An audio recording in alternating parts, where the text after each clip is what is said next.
Hey everyone, it's Pastor Dave from St. John in Woodbury, Minnesota. Thanks for checking out today's 5 minutes of hope.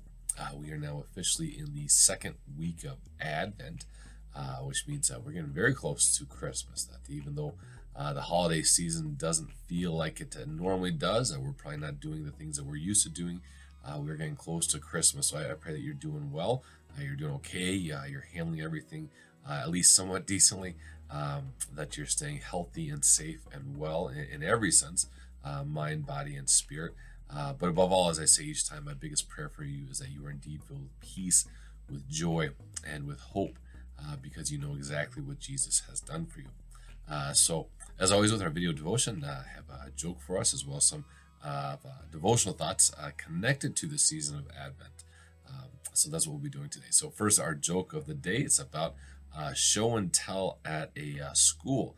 And so it was show and tell day, or actually the next day was going to be. And so the teacher said, tomorrow I want you to come back and bring an object that helps explain your religion a little bit. So the next day comes, and a little boy stands up and he says, my name's Jimmy, and I brought a Star of David because I'm Jewish. A little girl stands up and says, well, my name is Mary, and I brought a crucifix because I'm Catholic. And the last kid stands up and says, well, my name's Johnny, and I brought a hot dish because I'm Lutheran. Lutheran joke, Midwest Northerner, so hopefully you chuckled at that one, or at least groaned or smiled or just frowned, whatever. So hopefully you enjoyed it though. So that's our joke of today, for the day. So like I said, our devotional thoughts today are connected again to the season of Advent. And so as I like to do, I'm going to share a few words from author and priest Henry Nouwen, who reflects on the waiting aspect of this season of Advent. So let me share with you again a few words from his writing. He says, the first thing we often discover in solitude is our own restlessness, our drivenness, our compulsiveness, our urge to act quickly, to make an impact, to have an influence. And often we find it very hard to withstand the temptation to return as quickly as possible to the world of, quote, relevance. But when we persevere with the help of a gentle discipline, we slowly come to hear that still small voice, and to feel the gentle breeze, and so come to know the Lord of our heart, soul, and mind, the Lord who makes us see who we really are.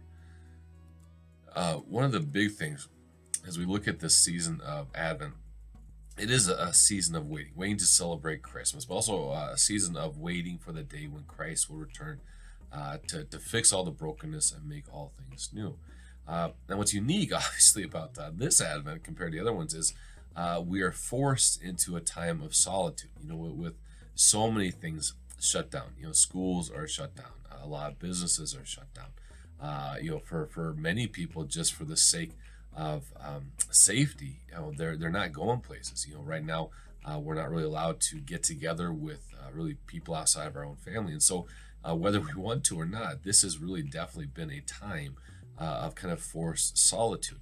And so my encouragement to us is that as we spend this time waiting for Christmas, waiting for New Year, waiting for the vaccine to come, big picture, waiting for Christ to return, and as we experience this time of waiting in more solitude than we're used to, I pray that we would allow that solitude to do what Nouwen writes about, to draw us closer to the Lord, to remind us of our dependence upon Him.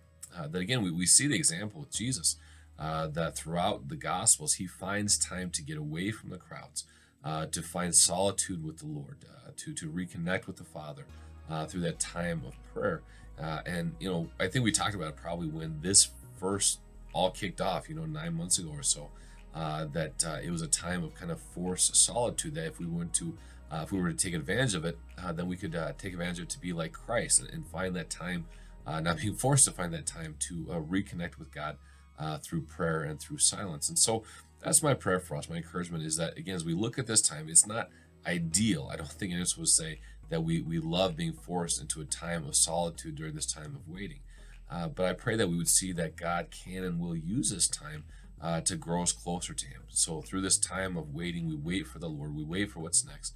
we wait for Christmas. And this time of waiting, we do it in solitude, and we do it by seeking the Lord, spending time in prayer, being in His Word, so that He can speak to us, remind us of His deep love for us. So, at some point, this will all pass us by. It'll be, whether a few months, a few years, whatever. At some point, we will be beyond this pandemic, and so I pray that we would, again, as weird as it says, as it sounds, we would take advantage of this time of silence, of solitude, to connect with God during this time of waiting. So God bless you as you do that.